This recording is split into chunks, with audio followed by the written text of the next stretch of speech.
Thetford Town Council's Planning Committee for October. If there are members of the public present, you're most welcome. And we're going to start with a meeting which is strictly not part of the agenda, but I think may be of interest, and that is to hear from Jack Weaver, who is of the Greater Thetford Partnership and has, may I say, introduced a rather fresh note to it, and perhaps that's very welcome indeed. Jack, you're going to talk for a little bit about what you do and then invite councillors to ask questions. I hope that's correct. In which case, Jack, can I say over to you? Thank you very much. Yes, and thank you everyone for your time this evening. I know I've sort of shoehorned myself into your meeting, so I won't take up too much of your time. I am going to speak for some notes because I do have a habit of waffling, so it's probably best in the interest of time that I don't do that. Yes, as Mike quite rightly said, my name's Jack Weaver. I'm the new, I suppose, new as much as 6 months can be new Greater Thetford Partnership Manager, working on behalf of all of you, really. But what I thought I'd do this evening is give you a very brief background to me and my kind of skills for the role. Talk about my first 6 months in post, and a little bit about some of the work that I and colleagues have done to get this renewed partnership off the ground and motoring along with some good work. And then very happy to take some questions and have a bit of a discussion about the future, really. So I'll start with a bit of background. So my career started out in law enforcement. I had 7 years with Norfolk Constabulary. First of all in research, which was around organisational change and partnership building, and then I had several years as a frontline police officer as well. I then moved to a housing association, so I did a number of years in public affairs, political engagement, and latterly innovation with Flagship Group.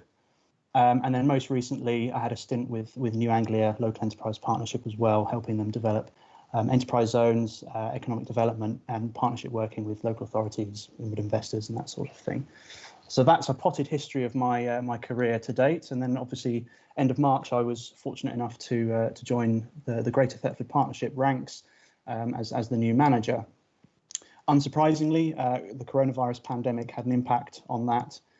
So I was quite rightly, I would say, redeployed for a couple of months to assist with the urgent work in Thetford, getting urgent medical supplies and food and connectivity to the vulnerable residents, which was really quite an interesting and challenging time.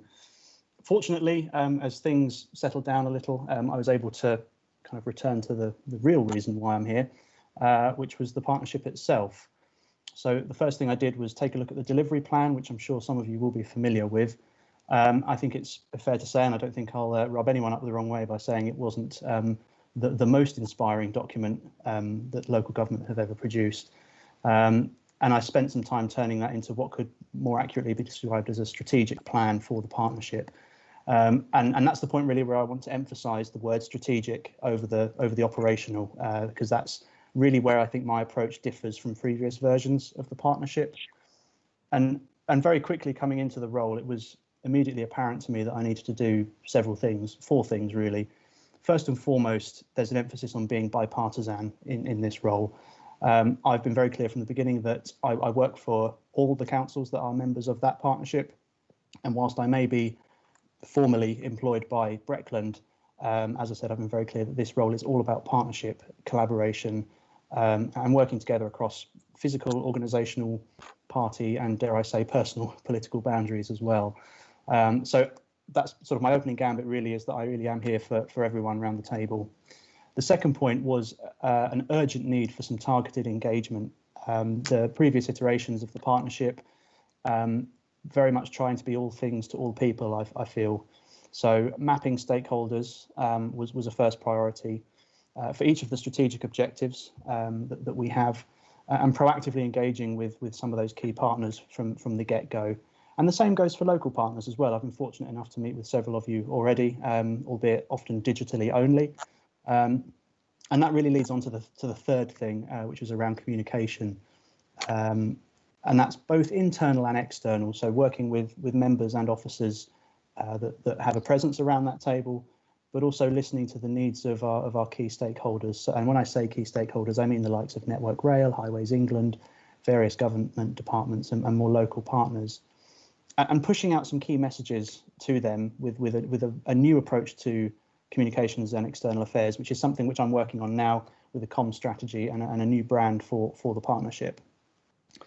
And that very much links with the sort of the final thing, really, which comes back to this point around strategy. I'm very keen that one of the big takeaways from this session today is that I emphasised that the Greater Thetford Partnership is different from what's come before. It's now a new strategic entity. And by that I mean it's distinct from each of the councils that sit around the table and previous incarnations of the partnership, but mirrors their goals, if that makes sense. The guiding principle there is that it is a unique partnership and it offers an alternative route for all of those people that want to engage on anything to do with Thetford. And I think a key reason why that is best is many of the stakeholders I've spoken to actually find navigating local councils and local authorities quite complex and not necessarily responsive enough, particularly when you're talking about the private sector. And in the worst cases, that inertia can turn them off from making some big strategic decisions or investment decisions. I see the Greater Thetford Partnership as an opportunity to really streamline that for people, so that when they come to speak to us, they meet a united front, regardless of what they want to talk to us about when it comes to Thetford. And that's really in place of the operational. So from my sort of first 6 months in post, I've learned that one of the key reasons why previous iterations of the partnership didn't work so well was this idea of mission creep, trying to be everything to all people, from the minutiae of public realm improvements right the way up to trying to solve massive strategic infrastructure problems, and that's not possible. You can't necessarily do that. So the clarity that I want to give here is that the role of the partnership is threefold, really. The first is that we're about building partnerships. So where they don't currently exist, where we don't currently have a relationship with someone, we can build that new relationship to attract new investment, new interest, new awareness of things going on in the Greater Thetford area. A good example of that recently that I've managed to do was a new relationship with an organisation called Transport East. Some of you may have heard of them, others may not. Transport East is one of 7 sub-national transport bodies. And in a nutshell, if you want to have a conversation with central government about major infrastructure, transport infrastructure, these boards are the way to do that. That connection has only now been made, and it's a great opportunity for some of these big strategic infrastructure projects to get on the national agenda, something that we've not achieved before. The second role that the partnership has is, I think, adding weight to existing engagement and lobbying work where there's a clear Thetford angle, but we don't necessarily have a natural place to be the leader. So an example would possibly be putting Thetford's needs on the radar with the LEP and Network Rail when it comes to things like Ely, for example. Ely Rail Junction is a bugbear for many in the area. There's an awful lot of existing engagement going on, and the partnership doesn't necessarily have a role in duplicating or detracting from that, but we can add weight to it. And the third role is more around liaison. What do I mean by liaison? Well, this is perhaps a slightly softer side of the partnership's work that involves bringing together other parties that wouldn't necessarily speak to each other for a common good. The best example I can give of this recently is reconnecting the Charles Burrell Museum with Breckland Council, and there's something of a disconnect there around how the funding could be brought forward. So we've managed to kind of bring those parties together a lot more. I've also recently connected the Multi-Academy Trust with the Careers Hub at the LEP. So bringing together parties that, maybe not natural bedfellows or don't necessarily speak to each other for common good for the area. So that's the strategy. That's really the kind of the high level stuff. And I want to emphasize that the partnership is not a delivery body. We're not here to manage projects on the ground. That's not our role. And to be honest, it's not my skill either. I'm not a project manager. That's why we have a board made up of local councils, because they do have those skills. Our role is one of building and managing high level relationships that enable or simplify that delivery, I suppose. So that's a whistle-stop tour of where I see the partnership sitting now. What does that mean practically to you and I? So within that context, we're focusing on several short and several long-term priorities, which were identified by the board, and several of you may have had the opportunity to feed into that. Short term, there's three. So the first is walking and cycling infrastructure. This will be welcome news to several of you, and is one of the greatest areas of consensus on the board, I would say, and more generally, to be honest. So within that, a couple of items of work. So I'm working with Norfolk County Council on an opportunity to do a whole town, whole system plan for walking and cycling across the whole of Greater Thetford. There's a missing link of strategic connectivity with active travel, which is desperately needed, and having a whole system plan will give us the evidence base that we need to access this new pot of money from government. So they recently announced £2 billion for walking and cycling infrastructure. That's likely to be predicated on a whole system plan. So that's something that we're working on. And another area of interest, which I will come on to a bit more broadly shortly, is an output of the Thetford Power Project, which I'm sure you'll be aware of. A part of that contract is social value contributions that the contractor has to fulfil. And one avenue to explore there is how they could play a role in walking and cycling infrastructure. So that's short-term priority number one. Number two is slightly more localised and is around retail and the retail offer in the town. So I'm looking at options to support either some pop-up market units in the town, or perhaps slightly more diverse, a more innovative sort of retail come food offer on Riverside Walk. It's a very embryonic idea that we've been looking at recently. So there's some exciting stuff to do there, and particularly relevant in light of COVID as well.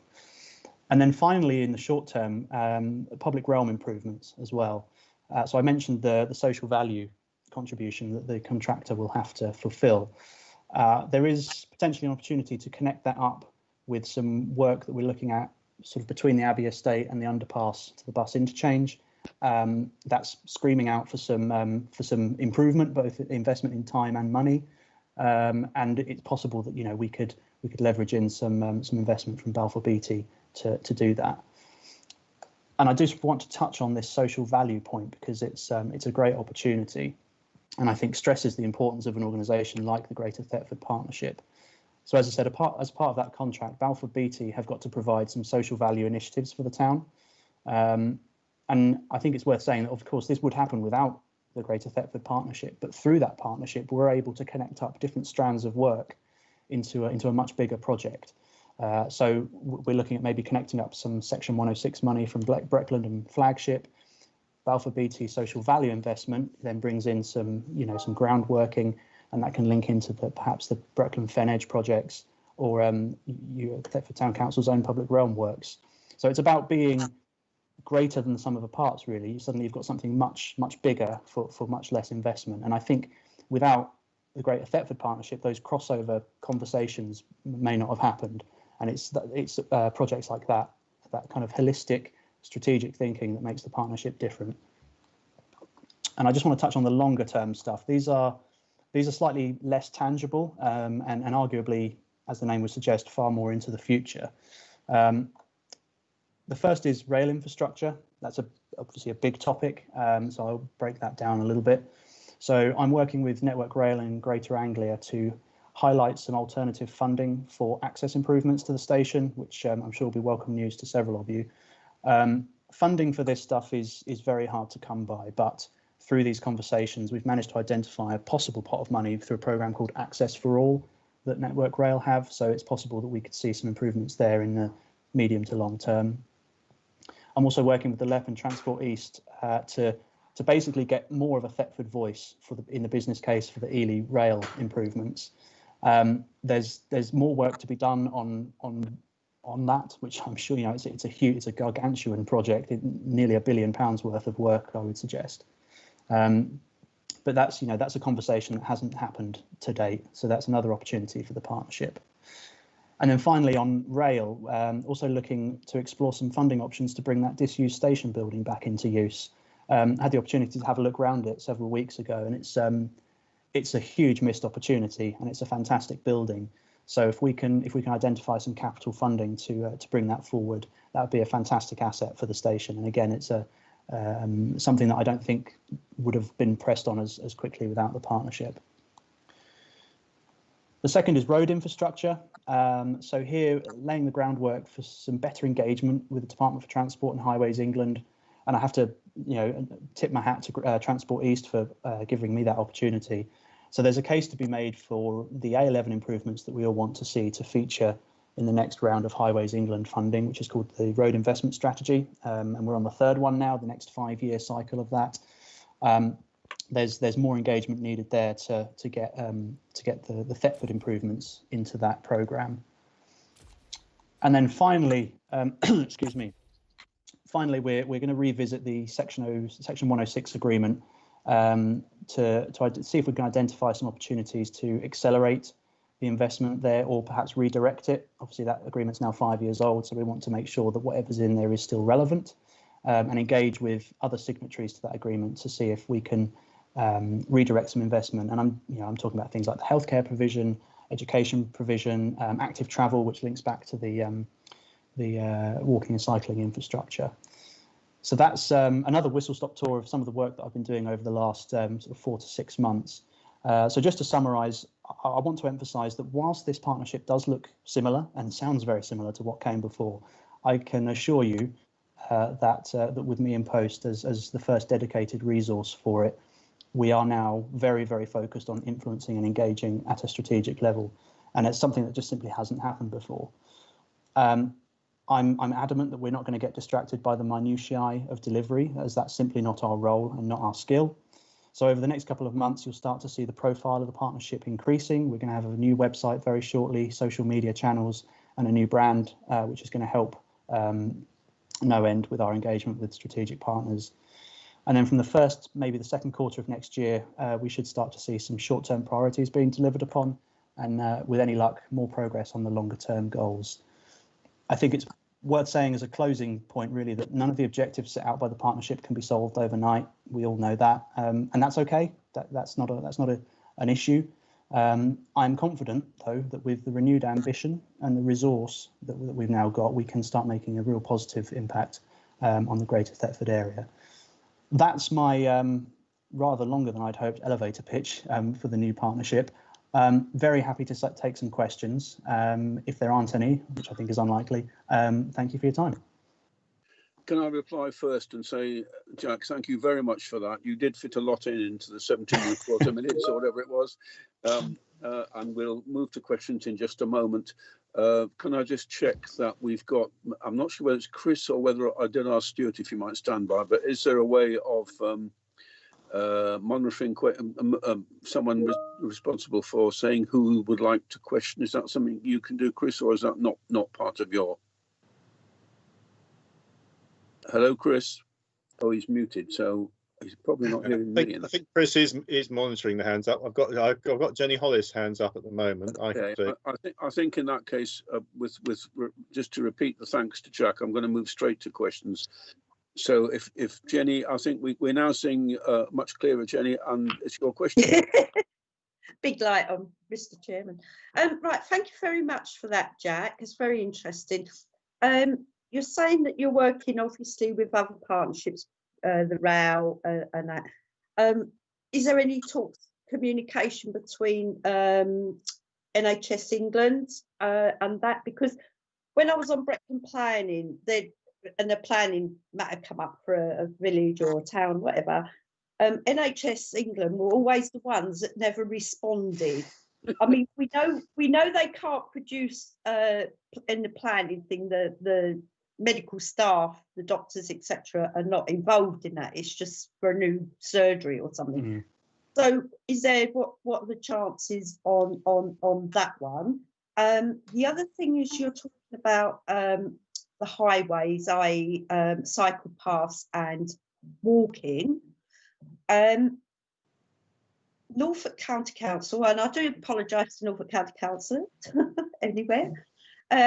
The highways are not that quick on when they put something in place.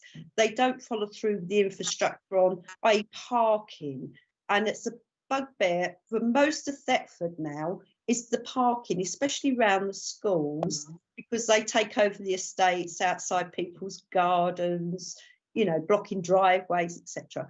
So in the conversations with Norfolk County Council, what is the chances of having parking around schools, etc., brought into the conversation so that can go. So that was my 2 points. Thank you very much for your time. Thank you, Mr. Chairman. Jack, do you want to respond to that? Yeah, of course. Thank you. So I'll take the first one first, logically. So NHS engagement, yes, absolutely. I share those frustrations. The issue with engaging with the NHS first and foremost is knowing who on earth you need to speak to first. It's the biggest organisation in the country, as you'll know. However, that said, there is obviously the obligations written into the Section 106 agreement, which is our starting point. That's written into those agreements, and we have very recently managed to secure a meeting with the Clinical Commissioning Group. I always struggle to get that out. 2 representatives from there to discuss how we are going to meet the needs better of the extra 12,000 residents, circa 12,000 residents, as that sort of comes through. That's a meeting which I believe off the top of my head is happening beginning of November, perhaps 3rd of November. And it's really a continuation of a meeting, I would say maybe 9 months ago, which didn't yield too much in terms of success. What's different this time round, I think, is that we have got a kind of a better tone from the likes of Pigeon, who obviously were the other signatories to that agreement, that they may be willing to work with us to redirect some of the investment. So what I mean by that is that we could maybe we could bring forward some of the stuff that's been agreed 5 years earlier, provided everyone's agreed to that. Now, obviously, we need to work with the NHS to do that, but it's a kind of a build it and they will come argument. When you speak to the Clinical Commissioning Group, they have a view that you can't really put these facilities in place until the people are there.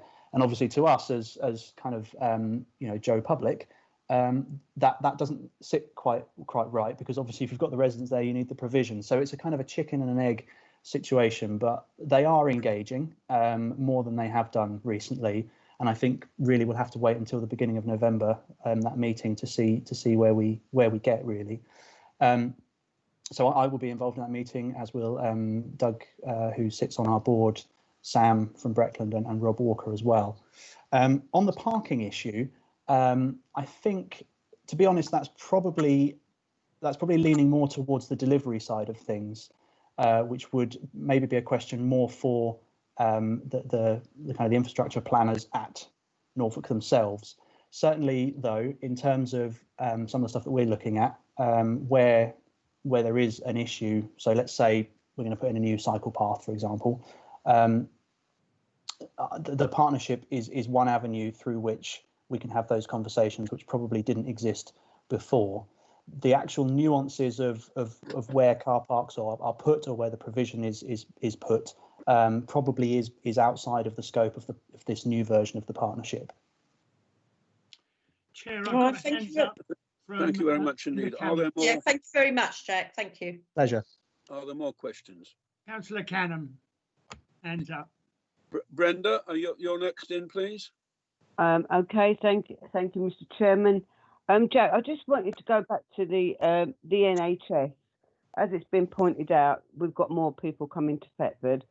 Well, the more people we seem to get in Thetford, the less chance we've got of going to the dentist. If you've missed a dentist appointment within 2 years, basically you're kicked off and you have to go private. So, when you look at that long term, not everybody in Thetford can afford to go private at a dentist. So this is a big impact. So if you do manage to talk to the NHS, an NHS dentist is really important for Thetford. We've been on about this for years, but we don't seem to be getting anywhere. And the other point is, thank you for mentioning the Charles Burrell.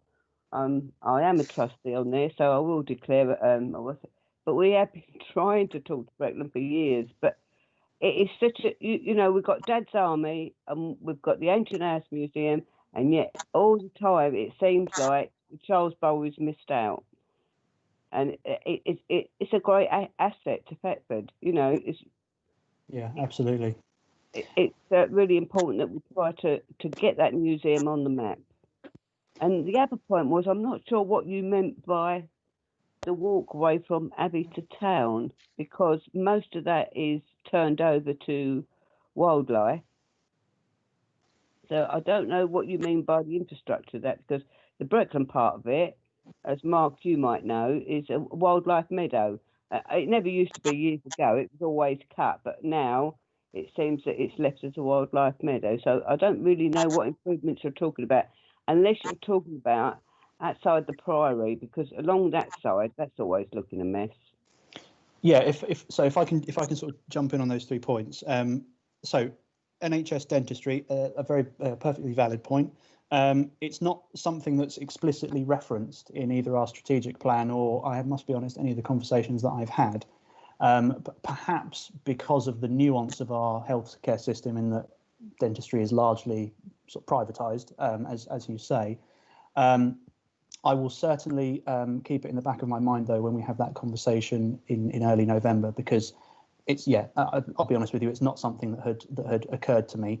I think when they talk about primary healthcare, however, I think it's implied, but I will commit to trying to get some answers on that. Charles Barr Museum, absolutely. It's one of the key heritage assets in the town. I'm very interested in any opportunities to start tying some of these together as a more kind of cohesive heritage offer, so that if someone visits one museum where they may spend an hour, they feel compelled to visit several others, and they then subsequently spend money in the shops, they may stay in the hotels, and so on. Yes, with my Breckland hat on, I am a little frustrated. I'll probably share your frustrations, really, that conversation had broken down for such a long period of time. Though I am reassured that has, picked up a little again, and I believe, Tina, you can probably confirm or deny this, that Ros is looking to set up a meeting between myself, Breckland, the museum, and the council, and hopefully Historic England as well, to try and move that along. And then your final point around the sort of between the Abbey and the underpass. Really, I believe we're talking more about the kind of eastern end of that, when you start to get near that underpass, and there's potential to maybe get Balfour Beatty to do some work on that Desire line. I think Park Run use it quite a lot. It's great in the summer because it's just it's a hard surface, but in the winter it's obviously very wet and unpleasant. So is there some work that we could do there to kind of have a footpath that mirrors that on the south side of the river? And then the kind of more community side of it, we're just interested in exploring the opportunity for turning the sort of the antisocial behaviour hotspot into a more of a community space, so we can kind of design out that antisocial behaviour. So certainly not advocating that we do anything with all of the, that's a huge area of green space. That's not necessarily what I meant. It's just where there is antisocial behaviour or an opportunity, can we thank you can we do something with that, was what I meant. I hope that offers some clarity. Yes, thank you, Jack. Well done. Thanks very much indeed.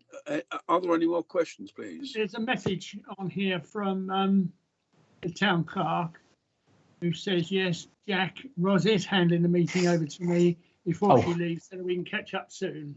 Great. Yeah, it's a really good opportunity. Right, I think. Stuart Wright's got his hand up physically. Is that Stuart? Can we? Stuart, question from you, please. I'm aware of time, but we'll take at least one more. I will keep it brief, Mike. Hello again, Jack. My views on many of these things. Indeed.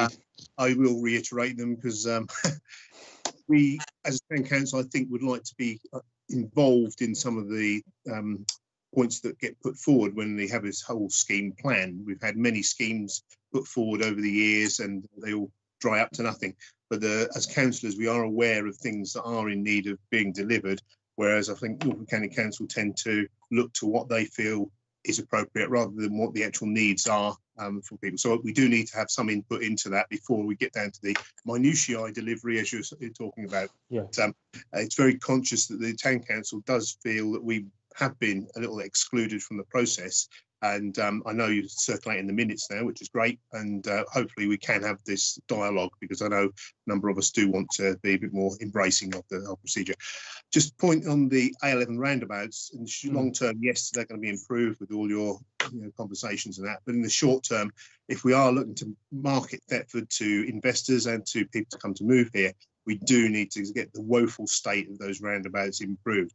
People driving on the A11 take one look at it and think, oh, what mess that Thetford is, excuse me language. But you look at Attleborough roundabout, it was always well maintained, the bricks are clean and white and what have you. Ours are diabolical. It really is. The signs get knocked down and never get put back up. So Highways England have got a lot to answer for on that. So if you're having conversations, please press that along for us. The social value stuff with Balfour, yes, we've had lots of ideas and we will feed into that process, and I'm hopeful that we can get some stuff done. And the big thing is cemetery. There's nothing in the plans that we're going to look at tonight to look for cemetery provision. We've got a constraint on our existing cemetery because of the water table and the nitrates in there. So if we're looking for the needs of the greater Thetford, we do need to be looking at cemetery provision, because the churchyards at Kilverston and Croxton are not going to take it. But we'll have a conversation later, Jack, because I've got lots of things to talk to you about. But thanks for your time. Thank you, Stuart. Yeah, let me just, I'll just come back very briefly on a couple of points. I don't know if I probably didn't make this clear enough in my little chat just then. I'm acutely aware of a feeling that's perfectly justified of Thetford feeling done to rather than done with. And that's something that I'm very clear with everyone that I'm hoping to change. So I'll take the social value stuff as an example. We are looking to set up a working group of interested parties so that we can sort of shortlist some schemes, and I will be looking to Thetford Town Council for someone to feed into that directly, into that group that I'll be chairing over the next few months. So it's stuff like that, which is where I feel like I want to, try and get rid of this feeling of Thetford just being done to, and certainly from conversations I've had, not being consulted on stuff. I really do think that this new renewed partnership is an opportunity to resolve that. Colleagues, can I draw this to a close at this point? For various reasons, we do have to stop now. That the agenda will commence in a minute or so, and just to say to people that, as I understand it from Mark, and you have to tell me if I'm wrong, it's the same. You don't need to move out of Zoom and into a new meeting. It's the same meeting, so you're welcome to stay on. Jack, thank you very much indeed for everything you've said. Clearly, we should have had an hour and a half rather than half an hour,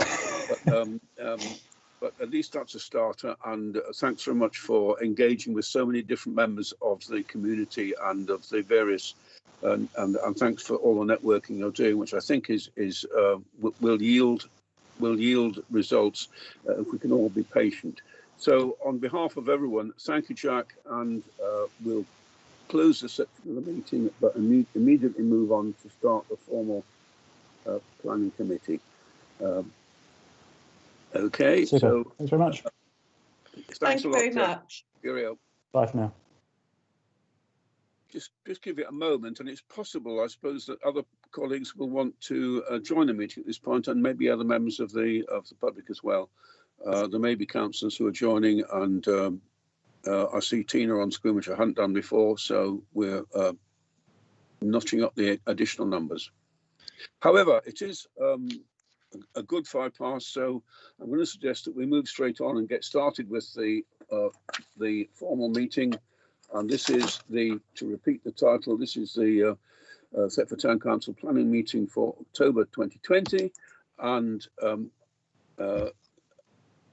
we need to start with number 369 if everyone is ready. And now it's on screen, which is great, so I can read it rather than remember it. Declarations of any disclosable pecuniary interest, please, colleagues. Are there any? Silence means assent, folks. Moving straight on to 370. Are there some apologies for absence? Some of you will have seen on screen Jane James, so she needs to be added to the list. Are there any other apologies, please? Yep. I have apologies. Yes, that's right, from Jane James and Councillor Crawford. And Councillor Jeremy as well. Thank you. Thank you. Thanks very much. Unless there are more, we'll go straight on to the minutes. So item 371 is the minutes of the committee meeting of the 11th. They've now disappeared off your screen, but that's because we're going to the actual minutes themselves, so which is good. So this is the 15th of September minutes. Are there any comments, colleagues, before we virtually sign that as being a correct record? Any need to make any changes or any comments, please, on the minutes, which are now flashing but slowly across your screen? No, thank you, Mr. Chairman. Thank you, Jenny. Yeah, I'm going to be fairly sharp this evening because I think we've just started. We've got 5 minutes to catch up, and there's important issues to come to. So, as of now, any objection to me saying that we can sign this as a true record? There's no objection, so we'll move on to the next item, which is to go straight to the meat of the business, which is item 372, and these are the applications. And what we'll do here is, if I just give the number and invite Mark to introduce each time. So we're on, it's not the first one actually, is it? That's 372. Is that We've the got first one, Mark? We've got item 372/20 Sorry, and then my mistake. 0039, The the item first is application. 32, but we're on 39. Sorry, got my numbers mixed up. Yes. So this is the consultation item. I think it's Watermill Green, but it's a building that lies between Berry Road and Watermill Green. Yeah. Anything to say on that one, Mark? Only that this decision has actually been made on this one, so it's purely to note now. This was Okay. a prior approval one, so just to That's- note that has been given prior approval. Okay, that's lovely. Thank you very much. So we're now moving on to 975, which is Yep. Stevenson Mr. Way, Chair- Burrell Way. Mr. Chairman. Hello, is that Jenny? It is. I'll just remind you that this is the one I'm not going to take part on. Thank you very much. You did need to remind me. I have noticed. Thank you. Thank you. Jenny will be back in a few moments when we've dealt with 975, which is the new fascia signs, unilluminated signs for 2 sides of the commercial building. Yeah, so Mark. formerly Multi-York and being renamed for the new client Advanced Air. So the little numbers there you can see are 1, 2 and 3. So that refers to where the signs are going to be. So that's existing as it is existing from the north.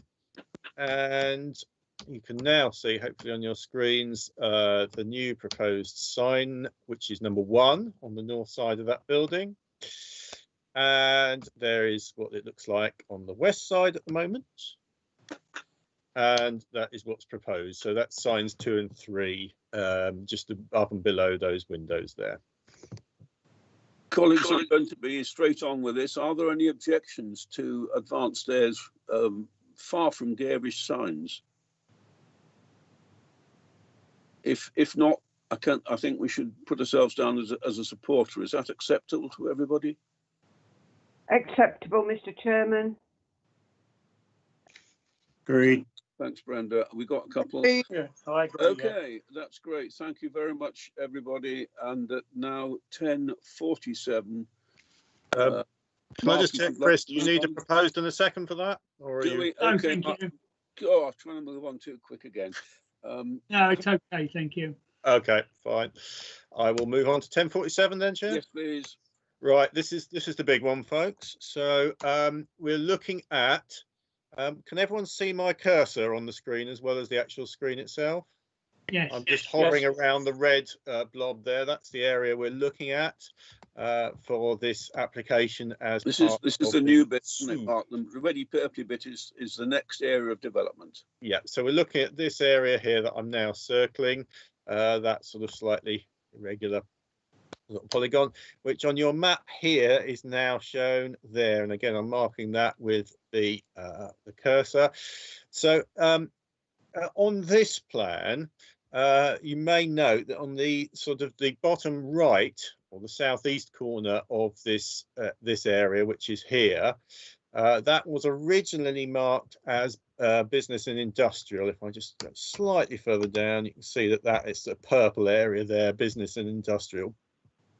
Now, this plan has actually, I have Breckland planners have actually got back to me with a clarification on this. This plan that you're looking at now has been superseded by another one, which I'll show you in a minute.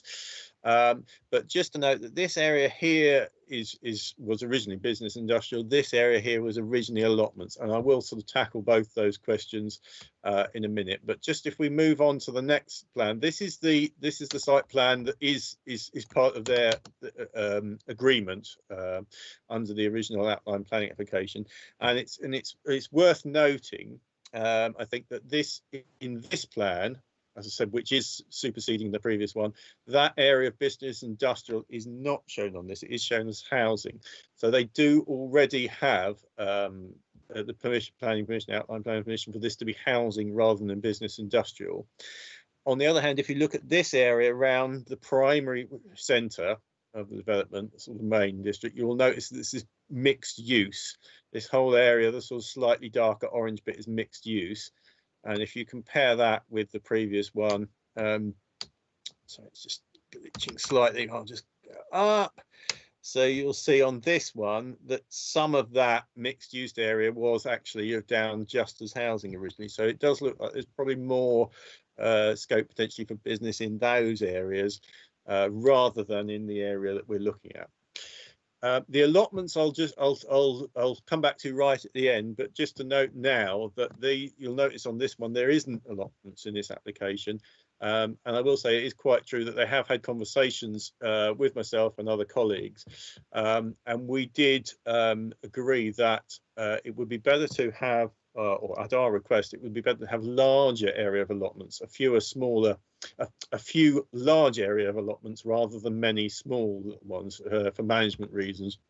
It's a lot easier to manage if you have relatively small numbers of areas of allotments, but each of those has slightly more to them, and that's probably something that we are going to have to watch out for on future applications. But as I said, that we'll come back to that right at the end.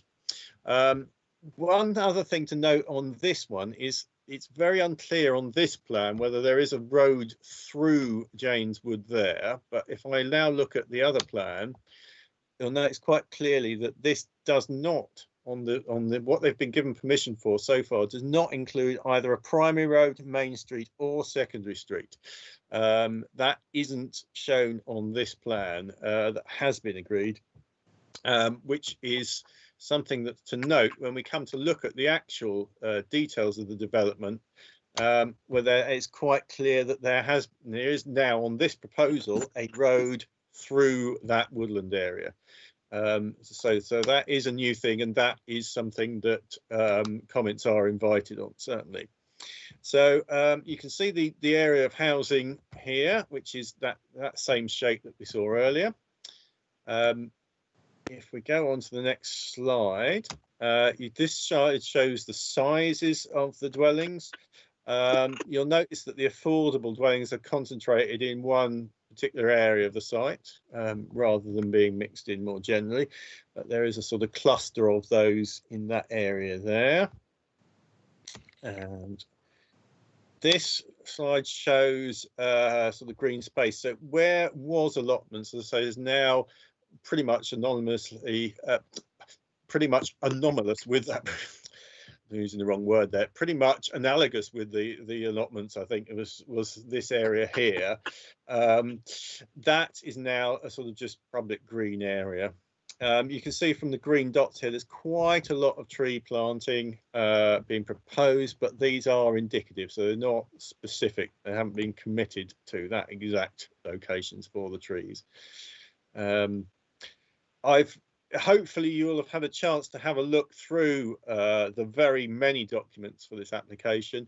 I have just literally included a sample here of what the houses look like. There is, as I said, there's a large number of quite similar looking sort of designs that have been included in this. I'm going to keep going through this, and then perhaps questions at the end. Is that right, Chair? Yes, so, that's right. Yeah, rather than looking at individual issues. In terms of parking, it's perhaps worth noting that basically most of them are going to have 2 spaces, but there are 3 spaces for 4-bedroom houses and above. The blue one shows houses with garages. There are sort of an area here where some of them got carports rather than garages, and the greens shows spaces where they're driveway spaces basically on the plot. Again, clustered around the affordable housing are sort of allocated spaces rather than specifically part of individual plot spaces. And there are a small number of visitor spaces as well around some of the fringes. Again, just to give you a sample of this is what some of the boundaries will look like, the different fences and walls. Again, a sample of some of the garages, some of the garages and carports will look like. Again, samples of the internal floor plans of flats and houses there.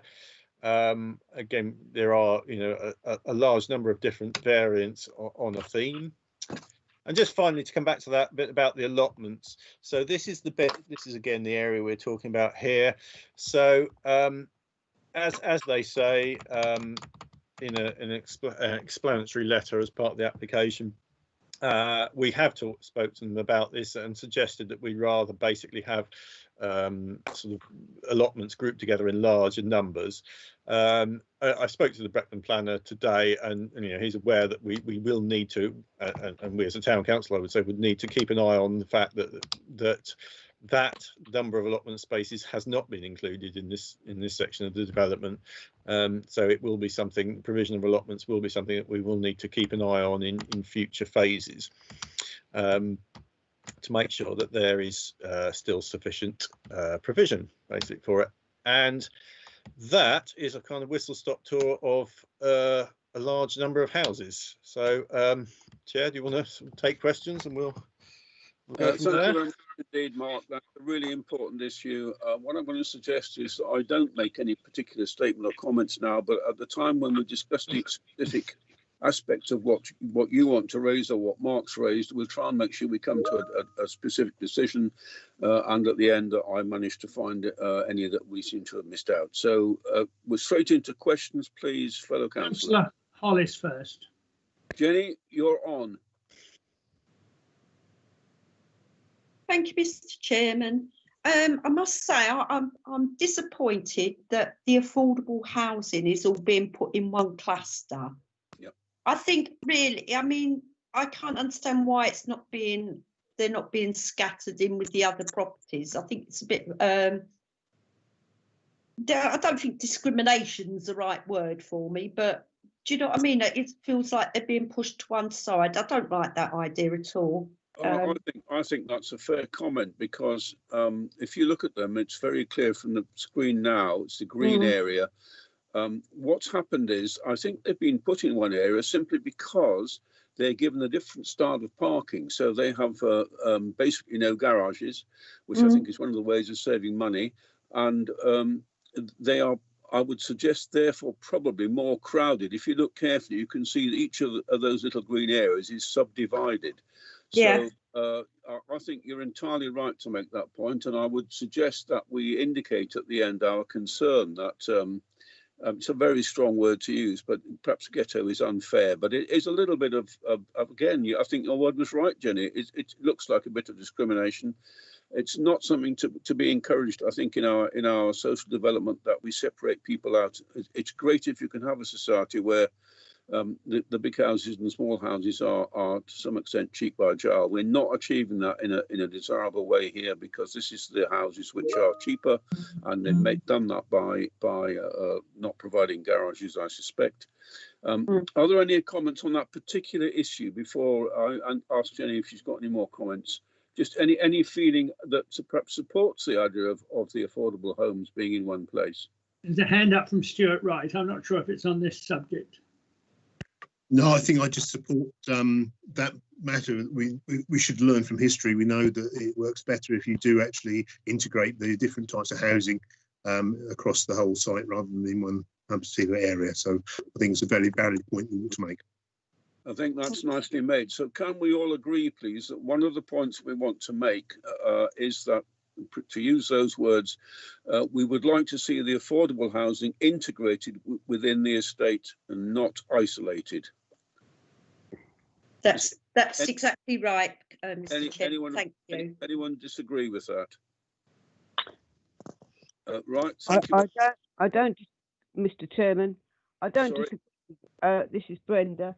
Yep. Hello, Brenda. Yes, come in. Yeah, I don't disagree with that, because it's absolutely important that people mix with other people, and what you're doing is you're segregating them. Yep. Shouldn't be segregating, not in today's society. Why can't a millionaire live next door a housing association? Really? Does it matter to him? As long as you get on all right, and in fact, you might be helping that person from the social element, social housing element. You might be actually helping him because you become friends. You know, but you segregate people like this. I think it's terrible. We've used between us three very strong words here. Segregation's the third, and I think we perhaps want to put one of those words into our comments, so we're clear that we're disappointed by this, and we think it could be different, and we think it should be different. Chair, Councillor Hodgkinson has his hand up. Dave, are you on the same point, Dave? No, so I've got a couple of other points. Okay, so. well, just hang on a moment, please. Yeah, we happy to clarify wait. this one. We'll come back to you, David. Okay, so I think we've given that one a fair going, and I think we've now covered it. So I'm not hearing anyone disagree with the disappointment with the desire not to have segregation. So let's put that in as one of the points, Mark, if you can find a wording for that, please. I'm going to go back to Jenny first. That was your point. Do you have any other points to make? No, thank you, Mr. Chairman. It's, you know, it just sort of, as you say, segregation's not a thing we do nowadays. No, that was Brenda's word. It's a good one, and as Stuart said, we ought to be learning from history. That's right. I totally agree with all comments made. Thank you very much. I think that's a really good point you three of you have established. Thanks very much for doing that. I'm not sure who's next, but I'll pick on Dave if there's no other obvious. Yes, he's next. Yeah. Okay, thank you, Chair. A couple of things. First, I noticed on the plans that they're using a name for the spine road that runs round. I think it's Main Street West, I think they're calling it. And I wondered if that was set in stone, because we have a Main Street at the other end of town. It seems a bit of a shame to have that confusion. There is a problem with the naming of streets, isn't there? I mean, normally street names are recommended by the district council. When it's a development, the developer's often given a chance of doing them, and they choose the sort of names that they think will add 10 quid to the value. So, right, the sort of place names that are seen as posh ones. Yeah. So I was thinking the confusion of people going to Main Street and finding the wrong end of the town. In this case, the problem is that Bretland doesn't like unusual names. They want these the mundane names to be safe. You know, there's been a recent concern about using past great citizens' names in case they've turned out to be different to what people thought they were. I do think that Main Street would be a disaster, partly because it's dull as ditch water, and partly because it's a confusion with Main Street with an E at the other end of the town. Yeah. I think it's an issue we need to take up with with Bretland, maybe with the developers. Can we have an input into names? And we've discussed this before at the council and come up with a list of names. Perhaps somewhere we should resuscitate some of those names. There was a suggestion, for example, that some of the names not already used in the Dad's Army story should be put in. That might be one way forward. Most of the other obvious names, like Boudica, for example, have been used.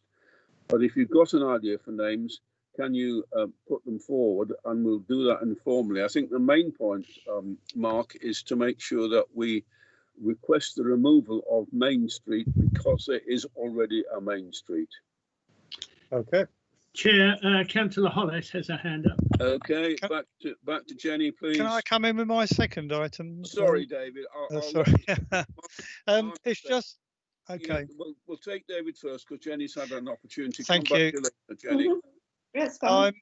I'm just referring back to something that Mark mentioned about the road through James Wood, and I looked back at the plans that I originally downloaded in 2013, and on those plans that road is there. But what is missing is through the wood, but nearer to the Norwich Road, is a diagonal footway running through the wood, and that is not shown on the more recent plan. So I've got copies of the 2013 documents, and as you say, there probably have been amendments, but I would like to see that footway reinstated through there so that there is good pedestrian routes through that wood. Thank you. I think there's two issues there. One is the pedestrian way that you have quite rightly recommended, and unless anyone opposes that, I suggest that we put that in as a recommendation too. Yeah. That's another one to note, Mark. It's on the right-hand side of that plan that's shown on the screen now. Yeah. And It's on the goes back, diagonally through the wood, yeah. I wonder, Diagonally from right to left. okay. That's, Bit like that. yeah, a little bit like that, yeah. I can send you a screenshot of what I've got here from 2013, but Yeah, please, that'd be good. but the road is actually shown on the plan as well, Right. on the original plan. Can we colleagues move from the road? I'm not wanting to prevent other questions coming along, but if we're talking about the road which cuts through James Wood, can we be clear that we accept that, but we want replacement trees and in another site? What they're saying at the moment, and you can see from the screen, if you've got the screen that I hope you've got, that there are green circles dotted around the site in a quite impressive way, and those are supposed to be trees.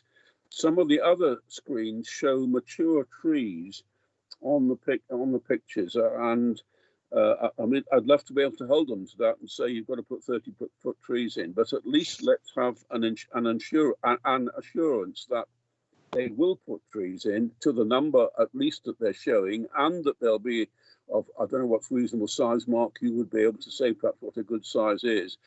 Because if you walk around the existing, the first phase, and look at that, all right, there are some front gardens that have had nice shrubs put in, which is great because it helps solar houses, but it's a terribly bare landscape. There are very, very few meaningful trees at all. And developers have been in the past caught out, as it were, putting trees on their pictures, especially mature trees, and then you end up with nothing much more than a set of whips put in when you really want at least a 6 or 8 or 10-foot tree, to give people immediately a sense that they live in a semi-rural environment, not in a harsh terrain. So I wonder whether there's something we can say about that, and whether you would all happy to welcome the idea that we'll be pushing for more mature trees to replace the gap on James Wood and to soften the hard surfaces of the development. Anyone not happy to accept that? Okay, I think we'll put that down, Mark, as an agreement. I'm still conscious that Jenny's got more to come back on. Dave, does that cover your points? Yeah, I'll just mention one quick thing, if I may, just get in. I'm pleased to see that on this new plan they put forward, they're still showing the bridge over the railway, which it is rumoured that may not happen. So I think we just need to keep an eye on that. So that's all I wanted to say there. I know it's not part of what they're building now, but it's still there, so that's good. If it's not part of what we're building now, we can't really. No, I'm not suggesting we make a comment. Thanks for the reminder, which we need to keep an eye, as indeed we need to keep an eye the failure to produce allotments and the I think that's very regrettable. That perhaps we can find. No, I'm going to go back. Can we find a word, make a way, Mark, of making sure that we express, as it were, a regret about the delay in providing leisure opportunities, that is to say the allotments, and work opportunities, that is to say the area which was designated for industrial business development and is now going to be first developed as housing. The developer has an income to achieve, and housing is the more attractive option. But so we need to keep making sure that those allotments come along promptly, and the work opportunities, the business side comes along promptly as well. Having had that say, I think we've covered Dave, so I think we're back thank with you, Jenny. Thank you. It's just a point that was made by Dave on the Main Street. Yep. I've got a feeling, looking at it, you've also got a primary road and a secondary street. So I've got a feeling that that's just Main Street because it's going to be the main area of the build. And then you've got the secondary street, etc. So I've got a feeling that it's not actually going to be called Main Street. Good thinking, Jenny, and it does bring us back to the point that we have an opportunity to put some names into the hat, at least if we want to. Yes. So can I suggest that you have a think, folks, on that, and perhaps submit some names and perhaps are ready for the next meeting, maybe in a month's time. Having said that, are there any more questions, please, from colleagues? I've got one, but it's not a question of the plan. It's a question about the plan. Is this the second stage, or is this still the first stage? That's a very good. You'd think there was a simple answer to that, but there isn't really. Is it 1C or 2D or something? It's a bit odd. Because second stage was a community. It's like the second part of the first part, to be honest. It's all a bit. Oh right. Yeah. Because, It's depending on which document you read. It's sub phase 1A or 1B. Oh right. Okay. So So stage one. See if there's it's mentioned anywhere, but maybe B. Yeah. Yeah. Does that help, Brenda? Well, yeah, because we all know what happened with Cloverfield, and I know in stage 2 there's supposed to be a community centre. Stage 1 we still ain't got our allotments, but stage 2, I know there should be a community centre, and I think we need to keep an eye on these to make sure that we don't miss out. A bit like Cloverfield with its shops that they never ever got in a little school. Can we make sure, Mark, that we make a comment about regretting the delay in providing the allotments and the business section, and we want to ensure that that they are put into the next area of development. Yep. I think it's partly to remind us, to be honest, that the next time something comes around, we've got to be banging the drum for allotments and banging the drum for some business opportunities on site, which encourages walking and cycling and to some extent helps reduce the car problem. It's in their own interests. They don't need to provide so much parking if people didn't have to have cars because you have to go miles to get work. Okay. I think there are any more questions from colleagues, please, on this item. Mike, if I may come in. Yes, please. Yeah, just already confirming all the other people's points. Really, the names Royal Mail should have an objection, but I think it's right that we just flag that up as there is another Main Street, so it doesn't go any further. Paths, Dave's right. If there are paths shown, let's get him in there. We all know what happens once you establish houses and their desire lines happen. But if you can get the paths in at the outset, then they should be used. And you want to make them as direct as possible. And I don't see too much paths directly going alongside the road there. So I do think the way the piecemeal development happens is that we look at it in isolation now. And then when we get to the next one, we look at another little bit in isolation, rather than looking at this holistic plan of how we ought to have the things done. So I think we're very wise to keep an eye on things that should be there that aren't, especially allotments. As I said, Brenda said about Cloverfield, we've all seen how that turned out. Promised a lot and delivered very little. So we do need to keep an eye on the ball about that. I presume the next stage is through James Wood and the education provision. And I presume there's nothing forthcoming for that. So that's another area to keep an eye out because, again, we've been promised stuff in the past and it's never happened. Just a question for Mark, really. On the revised plan, there's a red hatched area showing commercial just outside where this is. I presume that's the sales office for the existing houses, is it, Mark? I don't know is the honest answer. I suspect it's highly likely, given it's, as I said, given the location, that it might originally be that. But this is, that should be in the long term a commercial area. So what their plans for that are, I haven't seen those yet, I'm afraid. No, it's not within this application, so we can't really comment. But it's just point out. It makes the point you've just made again, doesn't it? That because it's piecemeal, we don't really get to see necessarily what's happening or what will happen in the next phase until that happens. And yeah, therefore it should be something that we've got to watch out for at the next phase and try and remember that it was in there, and check that is, see what the plans are forthcoming when that actually comes to a detailed application. Thank you. I think the beginning of what you said, Mark, raises a good point. I fear I'd overlooked, and it's a really important one, I think, but I'm not sure it's what you intended. It may be a different point. I am concerned about the lack of footpaths, not the ones that follow the roads, but the ones which reduce the distance that have to be travelled. So if you are a car driver, it may be that spending, what should we say, 1,000 metres to get off your estate is acceptable. But if you are a walker, you want the quickest route, the shortest distance between where you've started from and where you want to get to. I can remember years ago having a terrible row with someone about a piece of grass in front of what was then Rosemary Musker High School, which there was a path carefully delineated round two sides of it. And the kids, bless them, always wanted to walk diagonally across the piece of grass. And my colleagues got incensed about it and said, "That's disgraceful. What are you doing about it?" And I said, "They're walking. I encourage them to go from along the shortest point."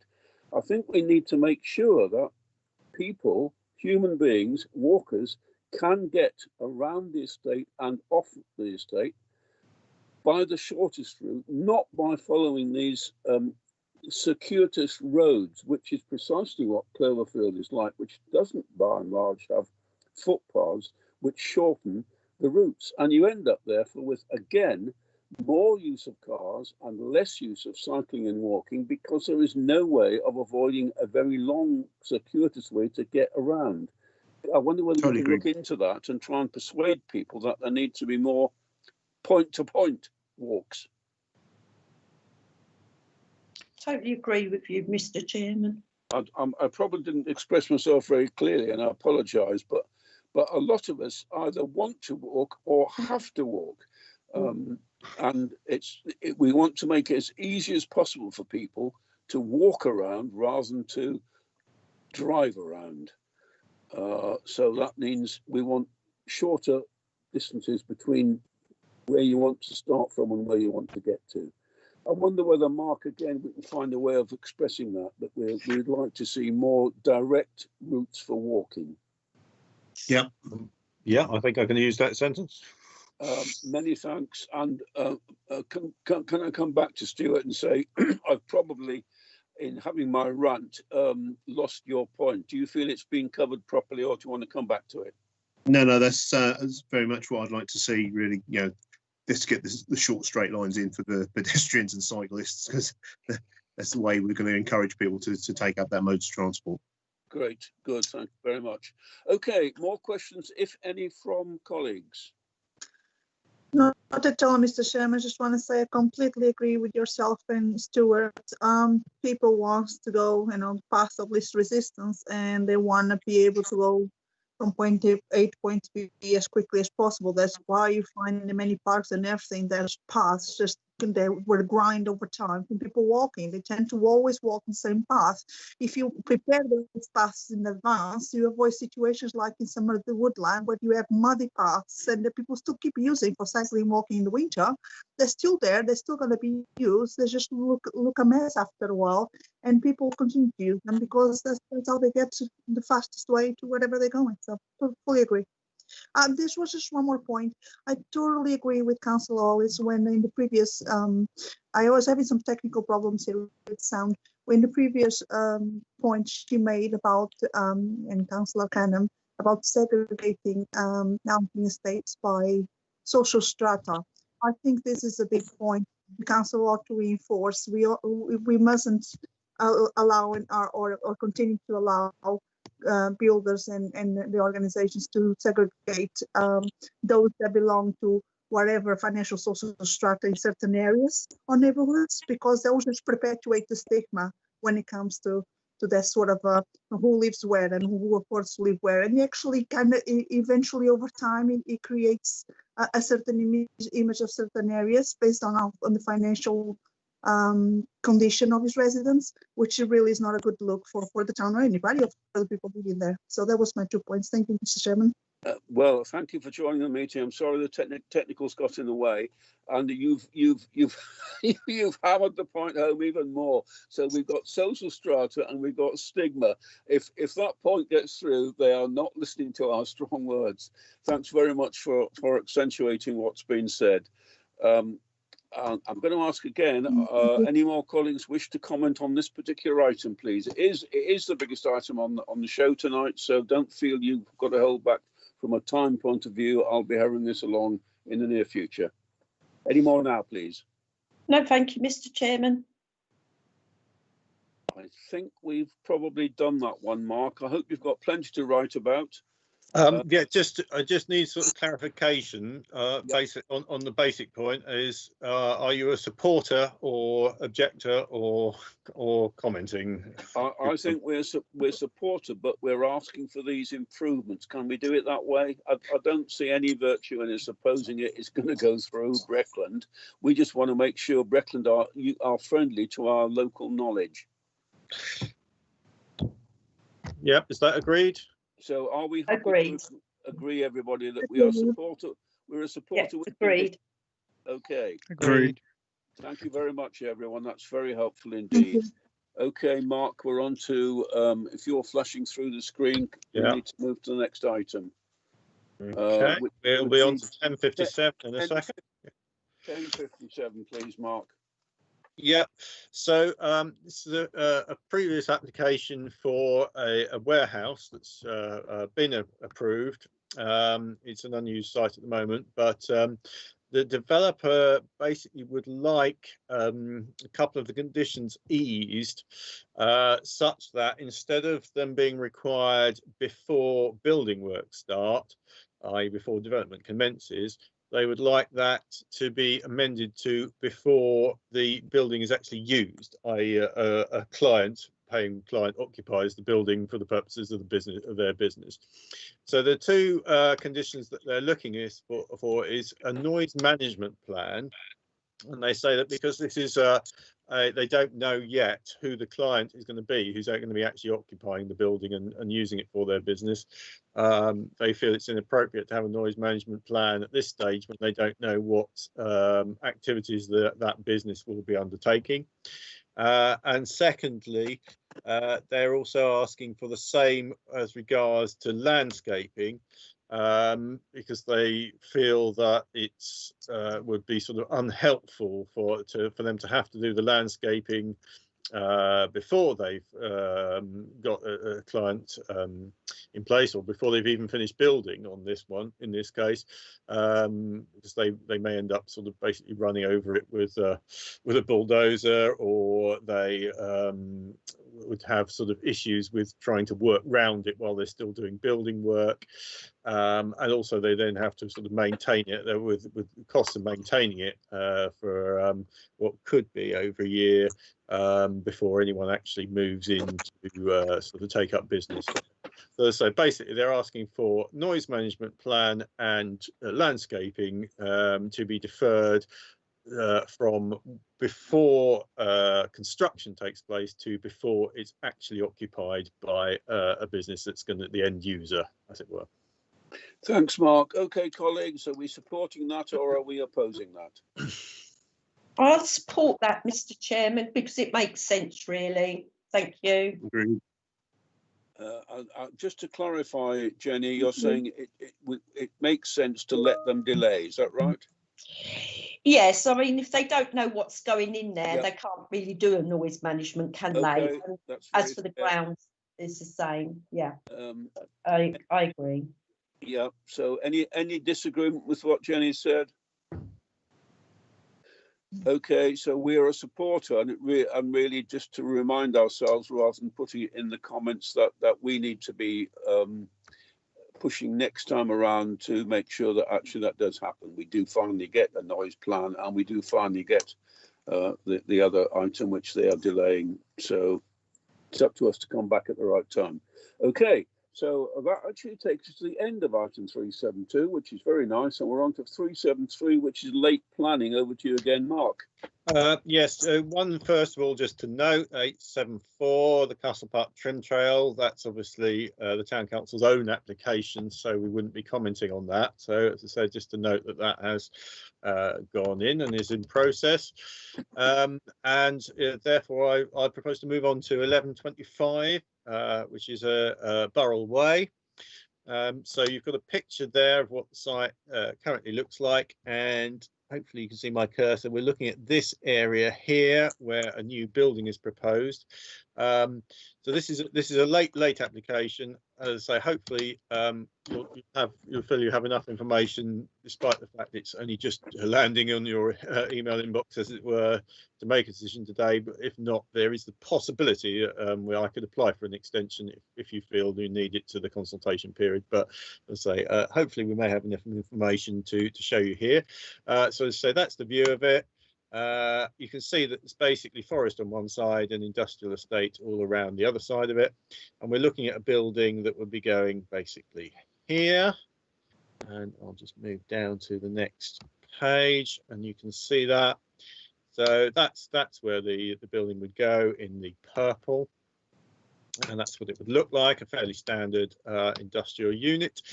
And in there, in the design and access statement, they basically say that the current user doesn't need the site anymore for the purpose it's been used for up to now. So therefore, they're looking to put in a couple of industrial units here. It could be let as one unit or as two. But it's a speculative build. They don't have a client in mind at the moment, but they are basically trying to make use of the site. The development doesn't really have sort of any impact on anything apart from the existing yard. It's basically, as I say, we just go back to the top. It's within the footprint of the existing yard on the Burrell Way industrial estate. Thank you very much, Mark. I'm going to stick my opinion in here and invite you to knock it down if you disagree. And so that opinion is that this is a reasonable development. They've been very honest and called it speculative. It's on a site which otherwise will simply stand largely empty, and there's no virtue in that. On an industrial site, you do not need large open spaces, which either have to be, which become unkempt, either tarmac rots or the grass grows, whichever it is, a bad thing. So I'm going to recommend to you that we support this and invite you to say yay or nay. So any comments on whether we should support it or not, please? Agreed. Agreed. I agree with your comments, Mr. Chairman. Thank you very much. Chris Harvey, who agrees. Okay. So do I. Thank you very much, everyone. I think that concludes that particular item. I think I'm right to say, Mark, that that's the end of 373. Is that right? There's nothing later than that. Okay. If it's in my inbox now, I'm not looking. Thank you. So 374, decisions of variance, Mark. This is just really, it's on your screen now, folks. Just say that, yes. Yeah, please, sorry, Mark. yeah. Yes. 0003, that wasn't something you objected to as such, but it's just that they've decided prior approval isn't required for those demolition of those buildings along Station Road. So the other one that was noted in your, if you're looking at the previous version of this presentation pack, you'll note it was referred to the planning committee, but that has now been approved and very much hot off the press. I've just got the conditions that have been placed on that in there. So they are required to put in a construction traffic management plan an access route, which will include temporary road and footway closures, and details of the diversion routes for vehicles and pedestrians and cyclists, wear and tear, how the construction traffic is going to access the site, where they're going to park and unload, storage areas, security facilities to keep that, facilities for viewing if appropriate, wheel washing, etc., dust and dirt, recycling of any materials generated. They are required to show the hours for the construction works, which I know is of interest to some of you, and when the operation of plant and equipment will take place, and when deliveries will take place. So yes, there is, those conditions are basically in there. Yeah, back to you, Chair, I guess. Thank you very much, Mark. I'm going to jump in again, colleagues. I think we can welcome everything that's been said, but we also perhaps could point out that there's no mention here either of the length of the period over which the key road will be closed, or the timing of the closure, which I seem to remember a colleague not present once suggested might be far better to include the school holidays. I wonder whether, therefore, Mark, at this stage, and colleagues can jump in, please, if you want to in a moment, but I wonder whether, Mark, at this stage, whether we should simply say to Breckland, as part of our response, we need to be able to find the shortest possible length of time because of the traffic disruption it will cause in that, and make sure they understand what that is. If this is some planner living in goodness knows where, they were in Belfast at one time, they're not going to know what a disaster this is for Thetford's smooth running, he says, transport system for 8 or 10 weeks or whatever. And also whether we can mitigate to some extent by using the school holidays, which at least means the school runs aren't going to be affected. So perhaps the way forward might be to encourage that, Mark, from Breckland. And if they don't respond, then we'll have to try and talk directly to the developer, because colleagues will remember that the developer came to talk to us some months ago and came across as a very reasonable individual who would be able to look at varying the time and the length, and maybe not the length of time, but certainly the timing. Bear in mind, this is still about 8, 9, 10 months away, so we have got time on our side. That's me having a bit of a rant again on this subject, so I don't know whether colleagues want to calm me down or agree, or what you feel about it. I'll just come in there, Mr. Chairman. Please. I did say to them about the school holidays, because if I lived on your estate or within that area and I was going to Rosemary Musker and my mum and dad don't take me, I've got to walk all the way down Mill Lane, down the Berry Road to the traffic lights, and then work my way back again, instead of going over the bridge and getting into town. If that makes sense. So, you know, they should try. They've really got to try and do that during the shutdown of the school. I'm really glad you mentioned that, because there was some talk from another colleague that it didn't matter very much, and I think it's critical that we bear in mind not just the drivers, but also the children who walk and cycle, particularly the walking children, who will have, in some cases, a significantly increased journey. So yeah, thanks for drawing that to our attention. Any more comments, please, on the either agreeing with or disagreeing indeed with what's on print in front of you, or on the length of the closure and the timing of the closure? You're happy to do what I suggest, which is just ask Breckland at first for more guarantees, and if that fails, go back to the developer.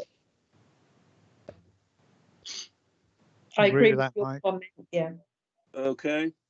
Right. Well, I think in that case we'll probably leave that one there. It is an issue. I'm not looking. I mean, my advice is to take a holiday during that period when it finally happens, if you possibly can. I mean, a staycation. Okay, and now we have another awkward item, I'm sorry to say, which is 375, which is the parish partnership project. If you look at what Mark has said, he's put it there very succinctly, and it's really bang up to date, sadly. basically we had put forward two ideas which Ros had negotiated with the Norfolk County Council, and they've said you're not going to get either of these through. So I wonder, Mark, whether we can mention, if we can, what the absolute deadline is, if you know it, because I have to admit I don't, and also invite colleagues to say there's just a chance we could get something through. I think the concern was that we've got very little time because it ought to go through the Finance Committee and full council, and that just takes weeks because they never come in the right order you want them to. Yeah, it ought to be finance first and then full council, obviously. And that means we're going to lose a couple of months, which is probably less than we've got. So here's a tricky one. Do we either think we can find a third or another project, or do we simply say we're not joining in for this year? That's the choice we've got, colleagues. And if we do find a third one, we're going to have to work hard to get it through in the time. Maybe we can't get it through in the time. Are there any passions you want? Councillor Hollis, could I just make one comment on what you've just said? There is a finance meeting next week, and of course there's full council the week after. So if you could pull a rabbit out of the hat, there might just be time. That's very helpful, Chris. I think the issue would be we need to have it oven ready for the Finance Committee next week. So that's is it exactly a week away?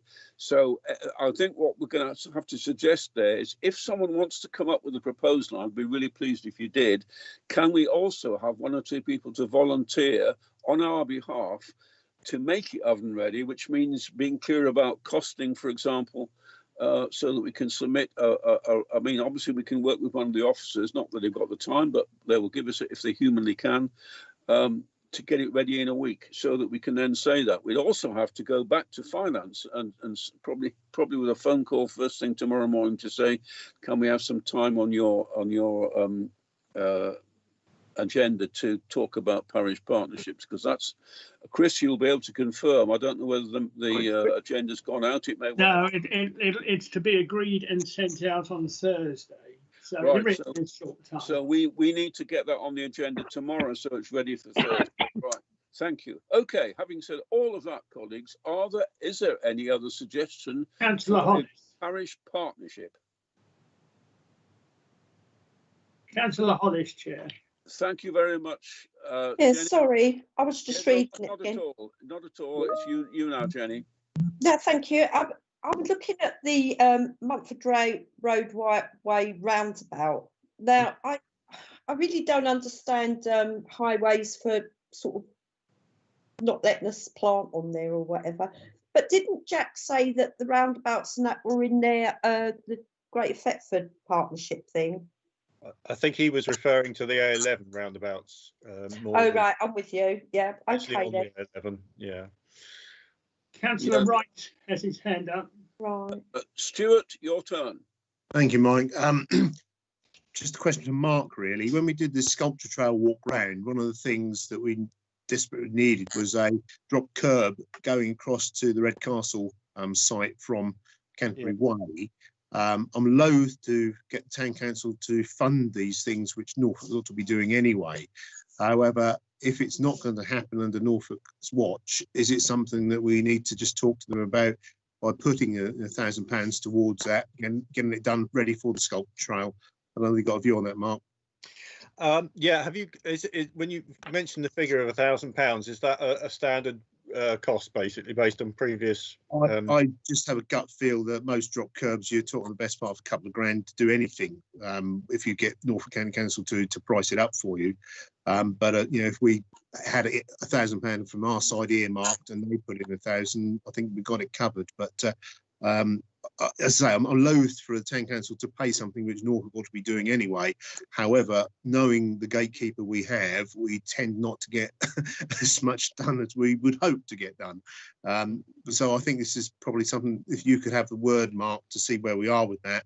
And I'd say if we ask finance to earmark us up to 2,000 to do a drop curb in that vicinity and as part of the sculpture trial.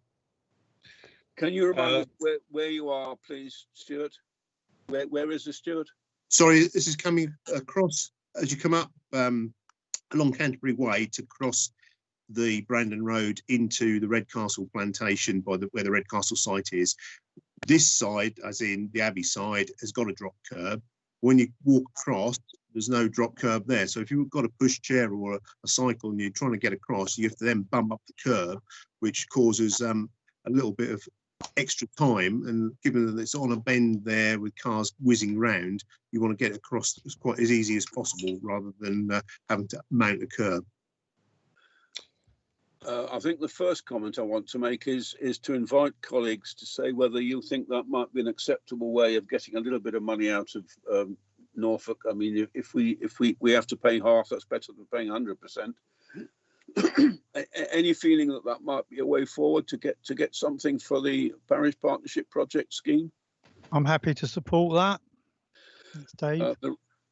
I'm hoping we can get colleagues to accept that, because I think the time is absolutely the essence. It means, Stuart, that I think really it might be as well if, say, you and I or somebody can get, well, we can, sorry, I'll start again. First of all, we can ask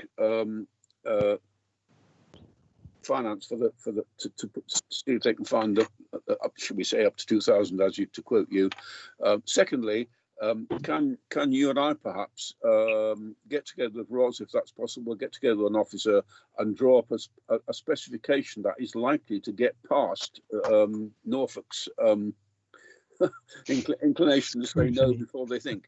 That's a bit unfair, but their strict ruling. Is that something we could do in the next day or two? Yeah, I think so. Okay. So just before we leave that, is everyone happy with that? Mr. Chairman, can I just come in there? Yes, please. Finance will ask you, where do you want to take it from? Yeah. I do know our chairman, and I expect some of the other committees. She will ask, where can it come from? Because, as you know, finance don't hold a budget. All the groups hold their budget. We're there to oversee that your budgets are keeping in line. So, you know, before you go to finance, tell her where you want to take it from. That's tricky because... up from Councillor Hollis. Jenny, please. Yeah, thank you again, Mr. Chairman. Would King Street Square come under this partnership? Because being as it's sort of owned by County and Breckland, and the town sort of has taken leave on it, would any of King Street Square come under this partnership project? Are really getting something for this year from that? I think the problem, Brenda, is that it doesn't really count as a highway. That's the issue, that they want something absolutely critically. It's got to be a piece of road. Yeah, that seems to be the problem. I think, Mike, if I may come in there, I think yes, please. Made that we have got something for this financial year already coming through from Norfolk in respect of the parish partnership for King Street Square. So that's in hand. So we're now looking next year ahead. So I support Stuart's idea of the drop curb. I know I've just helped some residents get one. It was about £300 odd, but that was for their drop curb. But yeah, I support the drop curb and that, because it does help people with pushchairs and these mobility scooters and things. We'll see if we can get that then. Okay. Thanks very much for that interjection. And are there any other comments before we say that we're just going for a very modest drop curb request? Yeah. Okay. I'm going to say that we're agreeing that. So on 375, the deal is that the two schemes that we've been advised will be rejected, and we're going instead to have to aim for a drop curb, and I'm thinking it's across the Brandon Road. If that's not correct, please tell me. And so and I suggest also that Stuart and I will try and hone that together. Unless there's any other volunteer, I'd be very pleased if there was. No, I just would like to say something, Mr. Yes, Chairman. please. Am I correct that this comes up every year? Yes, it does. Right. So can we? I can't guarantee that. Yeah, but we could Yes, start planning. I think what you're going to say, Brenda, is definitely worth saying. Please carry on. Yeah, I think that as soon as we've got if we get the drop curve or not, we've got to start planning for next year. Have it all the paperwork ready. You know, whether Absolutely. we do it at the next planning meeting, but you know, even if they're not doing it next year, at least we've worked on it and we know what we wanted. Yeah, I couldn't agree with you more. We missed a trick here. Really, we need to make sure that finance knows that it's got to allocate some sort of money in its budget, or they've got to find a way of being able to do that later on. We need to come up with the idea much earlier, so that helps finance committee. And we kind of missed a bit of a trick this year, I think, because we expected that the proposals that had been brought up would be accepted, and we're told they won't. So which is why I feel, Jenny, that we can't one of the reasons we can't look for King Square, because if they're turning down heritage lampposts and the market square, they're going to turn down King Square as well. Anyway, as very true. Stuart pointed out, we probably got some money. Okay, so colleagues, last chance to comment on the parish partnership. I'm going to assume that you're happy with this rapidly cobbled together but nonetheless useful development, which will help people wanting to access this particular route. And it is an important route. It is surprising how many people want to do it. Okay, on to 3. Chair, did you wish to consider which pot of money this might come from, or suggestions for that? I'd love to, but I'm not sure if anyone can. Can anyone suggest a pot that's waiting to be used? Well, I think that's down to the chairs of the committees to look at them. You know, who's got the spare money? It's not something that. Yeah, I don't know. Maybe we can look at it when we're doing the work, Mike, to put a decision. I think that's all we can suggest. Yes, we'll have a go. This may fall apart. This may just not go ahead because we haven't had the time to really think it through. That's one of the problems. We need to be able to. It depends a bit whether Jane thinks that there's money likely to be left available. For example, that's an option. Would it be able? Would it be able to come out of open spaces? Well, it is an open space. Well, it's not really one of our open spaces. No, I know. I'm just trying to think where we can get the money from, if it's in the pot. I think probably we've done what we can. We're going to have to go to the chair of finance and say, "Can you help us out, please?" And if she says no, that's probably the end of it. But hopefully she will say, "Well, it's only a small sum. We can find it somewhere." Yeah. We've said absolute max 2K, and I think Jenny mentioned it. Maybe it's as little as 300, which is I mean, half of that, if that's the total cost, half of that's surely findable from our own spending. Okay, we'll have a go and report back to you at the next meeting what if anything we've achieved. So I don't see a 376, in which case it'll be 377 next. I should imagine it might be something that doesn't have a need for a document. So I'll just whiz back. Oh yes, it is. There is a 376. Items to refer to the Greater Partnership. So no, 376 is the Greater Thetford Partnership, which has rather been sort of superseded by the earlier presentation, I suspect. Yeah. But I'm inclined to think that we also, I think I'm right to say, and apologies if I've got it wrong, that our representatives are not present at this meeting, so we can't ask for a report back as we have done in the past. Jane sent her apologies right at the last minute. I didn't get a chance to look why, but she's not one to miss meetings if she doesn't have to. So where are we going with this? Unless anyone's got any specific items, I'm going to suggest we say not this month. Thank you. Are there any items, please? I think Jack's presentation sort of mounted for that one, didn't it, really? I think we can say that, can we? Yeah, I would have thought so. We obviously planned it carefully. We got Jack instead. Okay. Yeah. So We're on to 377, which is there an update, please, Mark? Really, again, just something to note, but we've received an invitation to comment or to take part in the consultation on the West Suffolk Local Plan Issues and Options consultation. It's open until just before Christmas. It was originally sent to us as an organisation, but private individuals can make comments on it.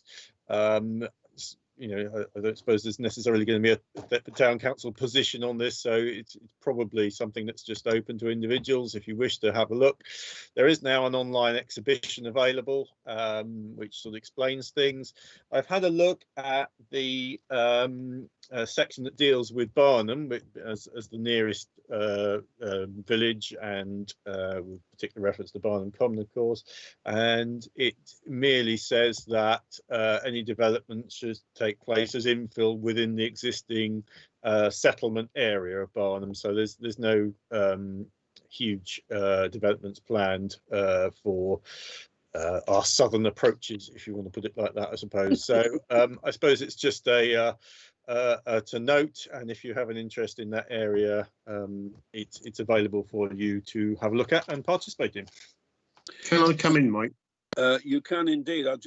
May I just hold you a moment, please, and say that the only thing that would concern me, I've talked to Mark about this, is the possibility that Barnham RAF camp might in the end be closed. It's currently used as training for the RAF regiment. If that were closed because they could sell it for money for development, that is an option that we might have a sort of sub-village next to Barnham Common. Technically, Barnham Parish Council would be happy to recommend, I dare say, to Suffolk that they refuse it, but that could be a very powerful incentive for the RAF to make some money. So it's a possibility, but maybe you wouldn't be worried, colleagues, about having some more houses. It is, after all, out of Thetford. It is an area which is rural and beside us. The only thing it affects is that people might want to use Barnham Common a bit more. But other than that, I couldn't see much in the paperwork that suggested we should make any comment. However, as Mark has correctly pointed out, if you want to go through it, you are entitled to make comments. We've been invited to do so by Suffolk. So, any follow-up, please, on that? Yes, please, Mike. Yes, please, Stuart. Yes, I think following on from your point, it is something we have talked about in the past, and Barnham Camp is scheduled to close. It was one of the things that they were going to sell off, and I think it's been earmarked for closure for quite a while, and I haven't seen any specific date, but it is definitely earmarked as one of those sites they want to sell off to reduce the defence estate.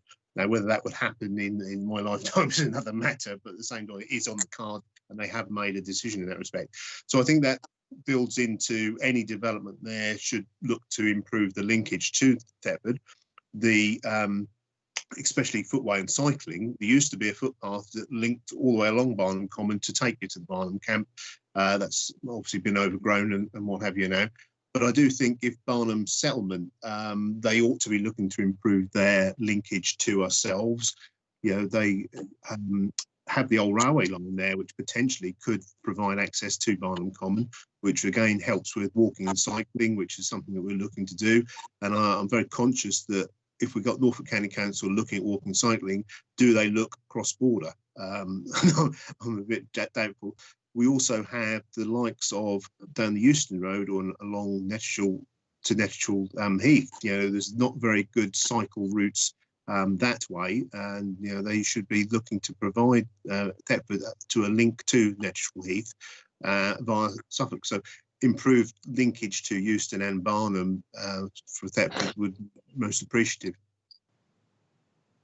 Thank you very much. That's very helpful. Any more comments, please, on the item under discussion, the West Suffolk Local Plan? No, thank you. If there aren't, I'm going to suggest that we. Is it possible, Mark, to make out a comment from us or a response from Thetford Town Council on the lines that Stuart suggested, that we would like to, in the event that the RAF camp be, in particular, in the event that the RAF camp be closed and sold for development, that we would like to work with them to provide better cycling and walking facilities across the county border. Is that something we can do, Mark, do you think? Yeah, I don't know whether it would fit within the consultation, but what I'll probably do is No, just try and find the relevant officer and just sort of make that contact. So that would be really helpful, I think. Thank you very much. It does. It's a question of not missing a trick in these situations. If we just plant the seed, it may happen in 5, 10, 15 years or whenever, but it's something we don't want to miss when it does happen. So thank you very much for that, Stuart. Okay, we're on to whatever's come after 377, which should be 378, community engagement. Is there any appetite, colleagues, to engage with the community? Nothing further, Chair, from me. Okay. No comments from any councillor, so I think we can move on from 378, and that is the last item on the agenda. So just pausing or speaking a bit slower, I'm going in a moment to suggest that we come to the end of our business. Right, thank you very much for your tremendous engagement this time, everyone. I'm really grateful. I think that's been a very helpful meeting.